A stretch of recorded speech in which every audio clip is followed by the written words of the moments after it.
Thank you for waiting and sorry for the slight delay.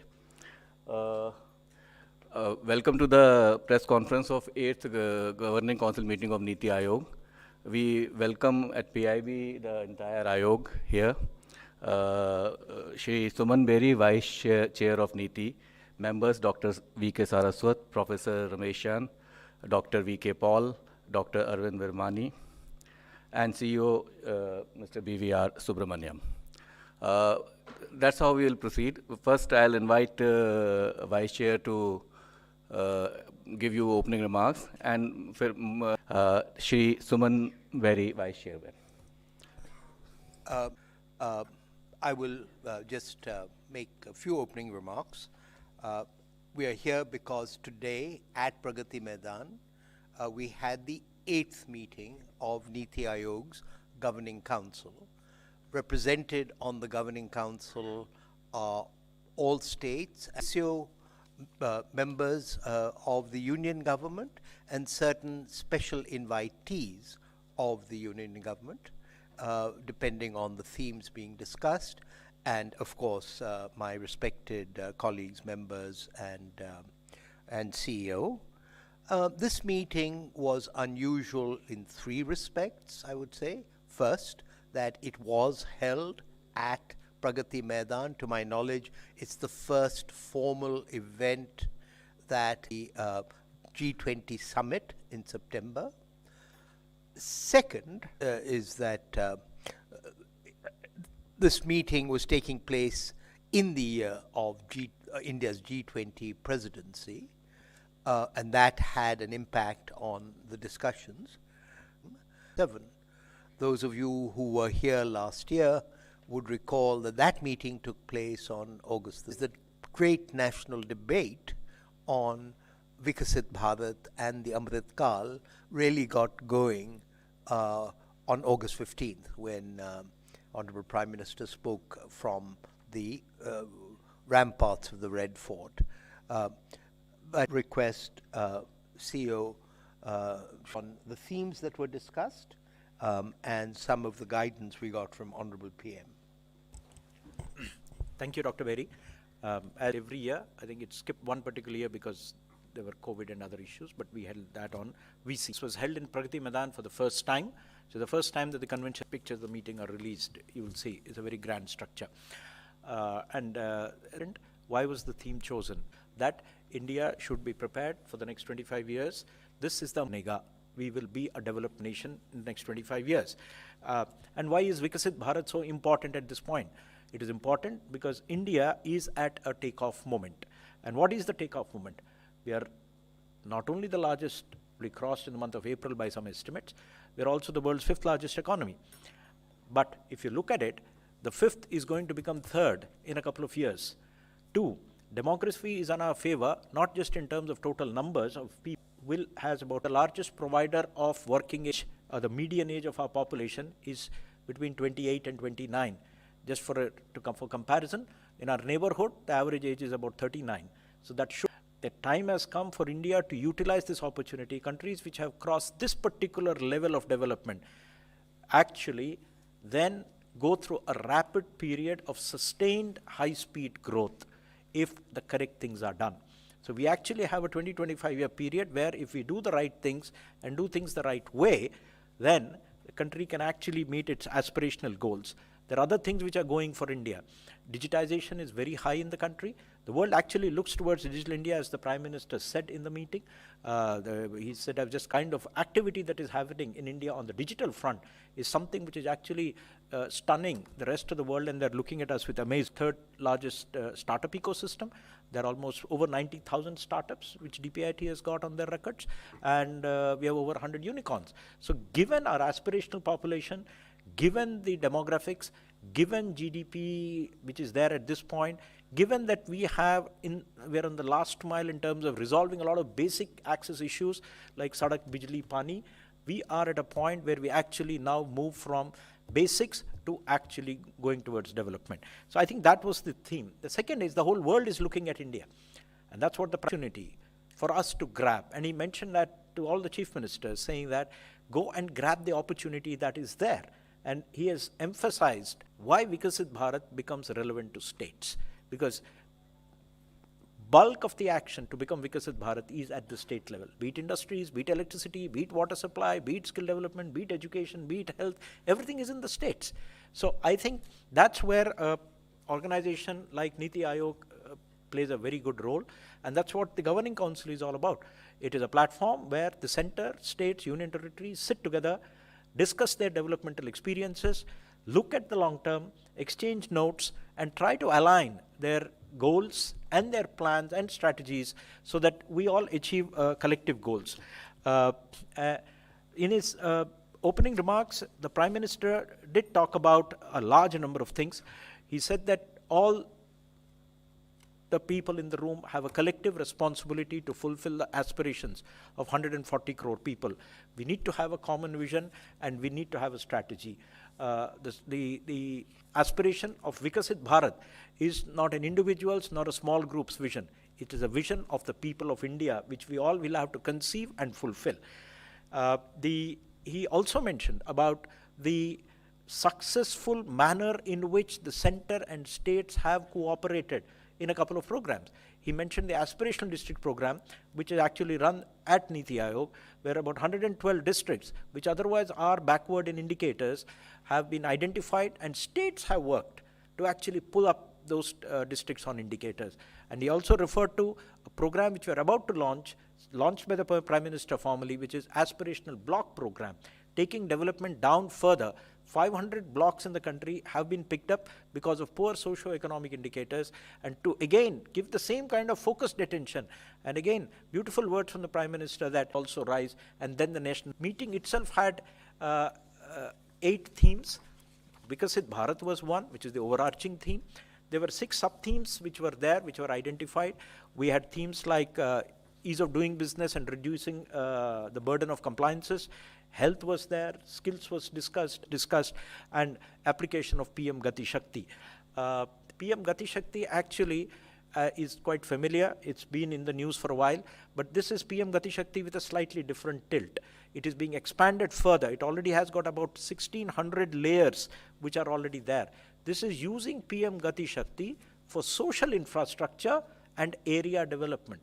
That means, where do you locate schools? Where do you locate health facilities? Where do you locate social infrastructure? There is a program of the Cooperative Ministry of having local godowns for food grains and other local produce. Where do you want to locate it? You will have to see what is the catchment area. So Gati Shakti to be used so that it can be over. He complimented the states. Amrit Sarovar. There are over 50,000 Amrit Sarovars that have been built. But he said, why should we rest with 50,000? If you have 75 Amrit Sarovars per district, make it 75 per block. So it actually is water conservation. In a country like India, water conservation is important. Emphasize the importance of fiscal discipline. We should not be profligate. Funds should be used judiciously. And I think he also fiscally imprudent are suffering the consequences, and he said we should all behave responsibly when we are doing this. He also covered a large number of other areas which are very, very close to his heart. He talked about and how they should be given special attention. He also spoke about having state level competitions for between districts. There is an element of reward for doing good work hierarchically right through the system.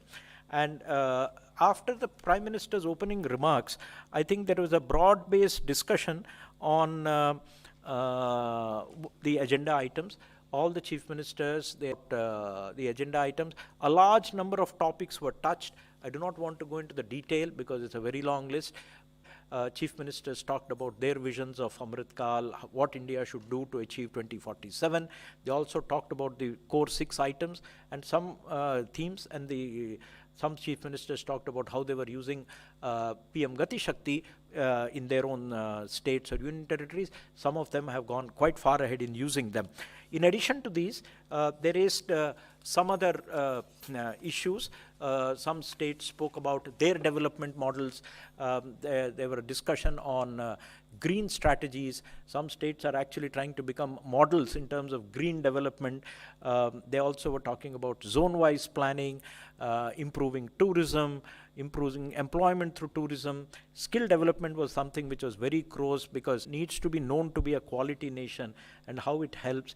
There were discussions on agriculture, logistics, a whole host of things, very, very rich. And I think a very nice word which was used in the conclusion was bahut hi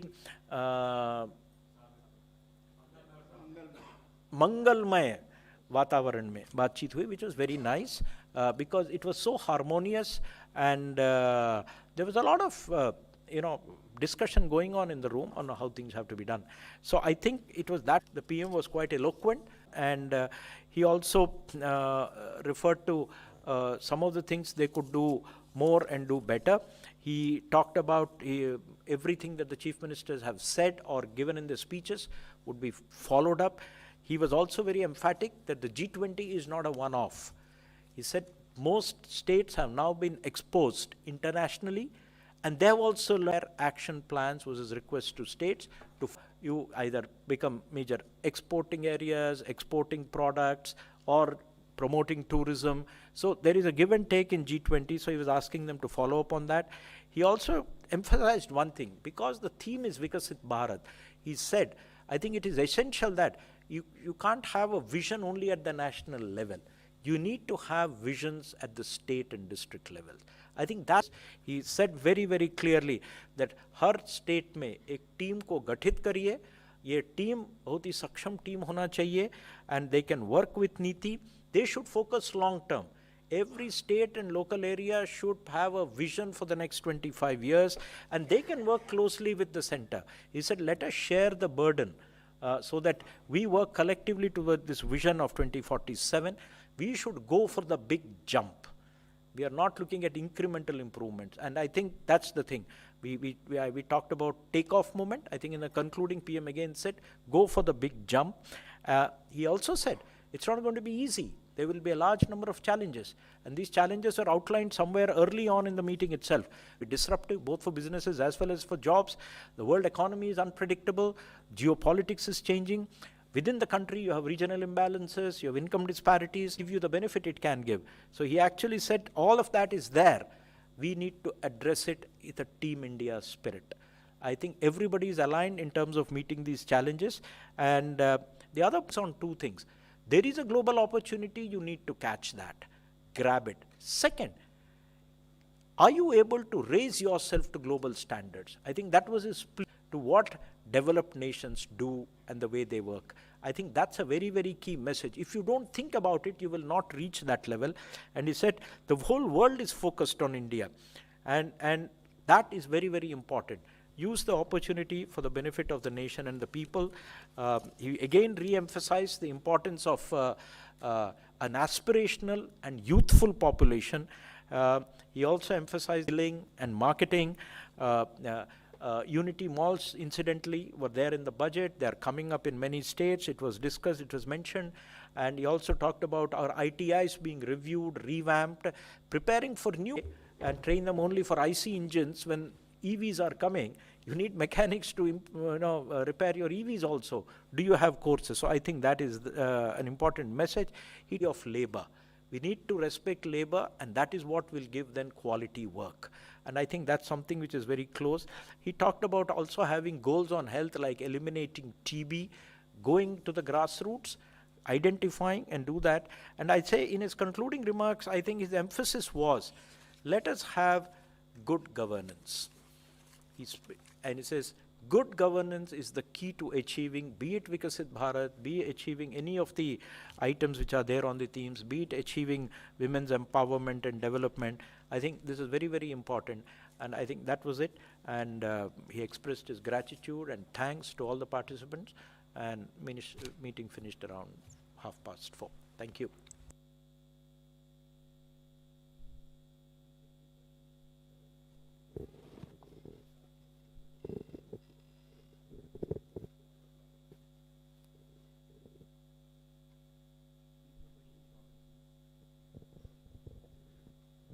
There is another event here, so I've been. Sir, Tarun Sharma from Z Business. Sir, आप meeting के अंदर fiscal prudence को लेकर बात हुई sir, तो क्या old pension scheme पे चर्चा हुई और जो फ्रीबीज जो अभी स्टेट्स के अंदर जो चल रहा है एक कल्चर, क्या उस पर भी चर्चा हुई? एक सवाल सर उस पे है, एक एनर्जी ट्रांजिशन एक बड़ा फोकस एरिया है गवर्नमेंट का, उसको लेकर मीटिंग में क्या चर्चा हुई, ये आपसे? Okay, the PM gave an overarching view, saying that he didn't discuss a particular item, but he hinted at it. He basically said fiscal prudence is essential because you do not want to overburden future generations. I think that's important. So keep that in mind in whatever you do. We need to keep that in mind whenever we plan and announce things. And I think the message was there. There was discussion at multiple points, but I think it was in a very positive atmosphere, understanding that you need to cut your, cloth to suit it, whatever is there. The other point which you mentioned, which is climate change. Climate change was mentioned as a challenge, and I think that was accepted. Some states did mention about, ecology. They're preparing. Some states are planning to be green states. Some states are talking about wanting to be completely green in terms of energy, either solar. As we go along, probably that is a subject we'll address more in future. Hello sir, Neeraj हूँ news 18 India से। हमारा सवाल ये है कि आपने कहा कि कई मुद्दों पर प्रधानमंत्री का जोर रहा, कई मुद्दों पर चर्चा हुई, कई राज्यों के मुख्यमंत्रियों ने हिस्सा नहीं लिया। हमारा सवाल यह है कि कितने राज्यों के मुख्यमंत्रियों ने हिस्सा, उन राज्यों में जो एस्पिरेशन होगा उसे कैसे एड्रेस करेंगे? में 11 मुख्यमंत्री नहीं आए, बट कई मुख्यमंत्री आए और आते हैं, उनका अपना कुछ व्यक्तिगत परिस्थितियां हो सकती हैं, लेकिन दो चीज़ें हैं, जो भी कागज के पास, इन सबको हम लोग संज्ञान में लेते हैं, उनको पढ़ा जाता है। सभी को कहा गया बैठक में भी कि आप स्पीच को मत पढ़िए। इसका मतलब क्या है, स्पीच को भी हम पढ़ेंगे और उन्होंने ओरल वक्तव्य जो दिया होगा उसको भी नोट करेंगे और इसी के बेसिस पॉलिसीज बनती हैं। Thank you. Hindu Business Line. Sir, you talked about what the center has said. Can you list 3 good practices which state presented during the meeting, and can you give us the name of the state CMs who did not participate in the meeting, sir? No, I think let's focus on what the Chief Minister said. Now, since you said 3, let me see what I can remember. There was a clear mention of a particular practice in Goa, and I think there was even a request to circulate details of that to all other states. So I can mention that it's top of my head because Goa was the 3rd or 4th states. There were a couple of others. I cannot probably remember. Haryana has a Parivar Pehchan Patra, which was benefits at the family level. I think that was there. Then there, I'm just trying to, just a second.